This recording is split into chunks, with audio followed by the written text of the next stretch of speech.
Ang San Francisco, paboritong syudad ng lahat, ay matatagpuan sa dulo ng Tangway, sa pagitan ng San Francisco Bay at ng Pacific Coast. Ito ay isang compact na syudad ng matatarik na burol na napapaligiran sa tatlong gilid ng tubig at kilala sa summer fogs, Victorian architecture, cable cars, at magagandang tanawin. Tandaan lang, huwag itawag itong frisco at magdala ng mainit na damit. Ang sikat na kasabihan na ang pinakamalig na taglamig na aking naranasan ay, ang tag-init sa San Francisco ay hindi mula kay Mark Twain, ngunit ito ay isang tumpak na paglalarawan ng klima ng syudad. Narito ang mga nangungunang tourist attractions sa San Francisco. Palace of Fine Arts. Ang tanging estruktura na natitira mula sa 1915 World's Fair, ang Palace of Fine Arts, ay may klasikong Roman rotunda na may nakakurba colonnades. Matatagpuan sa isang idyllic park setting na may estilo Europa na lagoon. Isa itong magandang puok para magpahinga, magpiknik at pagmasdan ang mga swan na marahang lumalangoy. Mayroon din itong teatro na nag-aalok ng iba't ibang palabas, musical at kultural na mga event.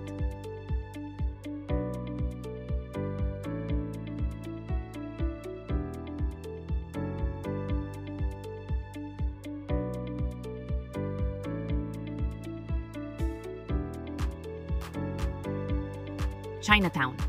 Itinatag noong 1840s, ang Chinatown sa San Francisco ay tinitingalang pinakamatanda at nangunguna sa pinakamalaki at pinakasikat na Chinatown sa labas ng Asya. Ang karamihan sa mga Chino rito ay mga mangangalakal o mga dating mangangalagaw sa paggawa ng Transcontinental Railroad o sa panahon ng Gold Rush. Ang pangunahing atraksyon ng Chinatown ay kalimitang nasa Grant Ave, mula Bush hanggang Broadway.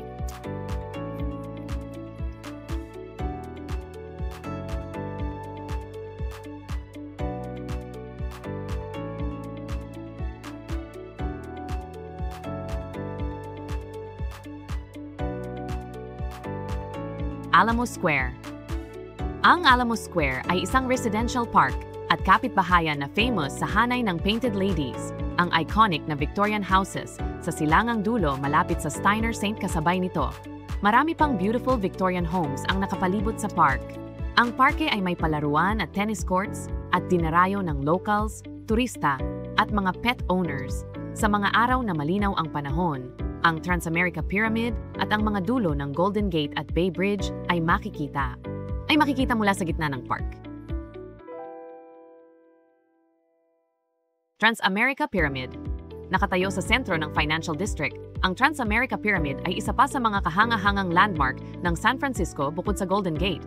Ayon sa architect na si William L. Pereira, ang pyramid shape ay optimal para sa mga skyscraper. Nag-aalok ito ng mas maraming hangin at liwanag para sa mga kalsada sa ilalim. Natapos noong 1972, ang Transamerica Pyramid ay umaabot ng 853 ft ang taas at nananatiling isa sa mga tallest buildings sa syudad. Skyline ng San Francisco.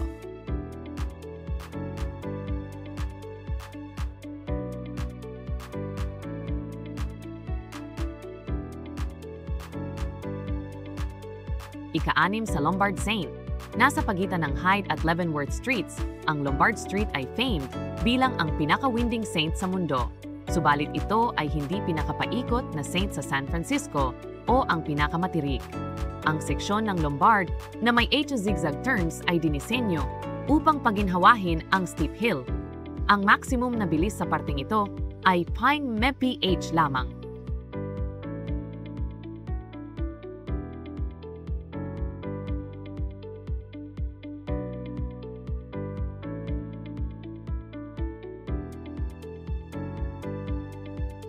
Golden Gate Park. Noon ay simpleng lugar ng buhanginan. Ang Golden Gate Park ay isang ekspansibong urban park na may windmill, mga bison at carousel bilang ilan sa maraming atraksyon. Ang parking ito ay mas malaki ng 20% kumpara sa Central Park sa New York. Kaya naman mainam na planuhin kung anong bahagi ang nais mong galugarin. Isa sa mga must-see dito ay ang Japanese Tea Garden na nagtatampok ng mga kaakit-akit na pond, mga tulay, at Japanese-style na mga struktura, pati na rin ang isang tea house.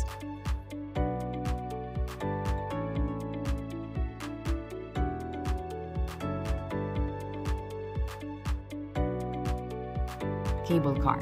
Kilalang-kilala ang cable car sa mga linyang tumatakbo sa matarik na kalye ng San Francisco mula Market Street hanggang Fisherman's Wharf. Masaya ang pagsakay dito, lalo na sa running board. Bagaman di ganun kapraktikal para sa araw-araw, madalas itong gamitin ng mga lokal. Isa itong patok na atraksyon, kung saan minsan mas matagal ang paghihintay kaysa sa aktwal na biyahe. Kaysa sa paglalakad sa maiksing ngunit paahon na distansya.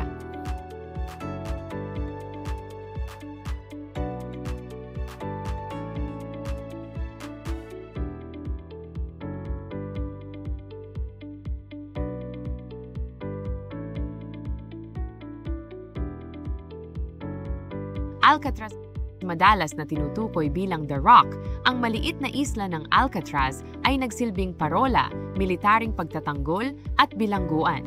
Tahanan ito ng ilan sa mga pinaka-notorious na kriminales ng panahon, kabilang si Al Capone at Machine Gun Kelly. Napalilibutan ng nagyayalong tubig ng San Francisco Bay, ang Alcatraz ay pinaniniwala ang hindi matatakasan. Ang pinakabantog na tangkang pagtakas ay ginawa ni Frank Morris kasama ang magkapatid na anglin gamit ang isang inflatable raft na yari sa ninakaw na raincoats. Ngayon, ang isla ay isang sikat na atraksyong panturista at makasaysayang lugar. Ito ay pinamamahalaan ng National Park Service at bukas sa mga tour.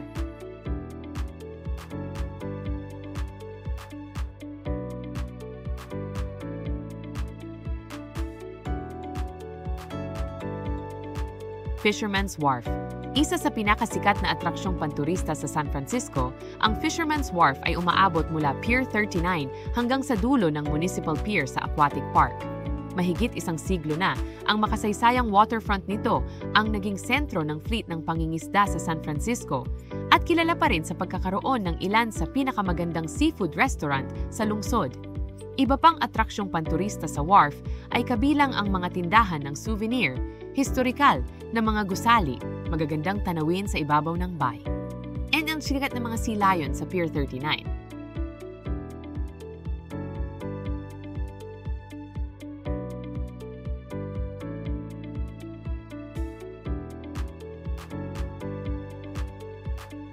Golden Gate Bridge.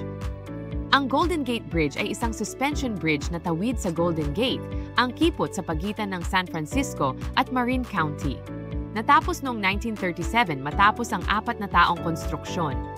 Nang mabuksan, ito ang pinakamahabang span ng suspension bridge sa mundo, isang simbolo ng California na kilala sa buong mundo. Ang natatanging pulang kahel na kulay ng tulay ay sinadya para sa madaling pagkakitaan, lalo na sa makakapal na fog na kadalasang bumabalot dito.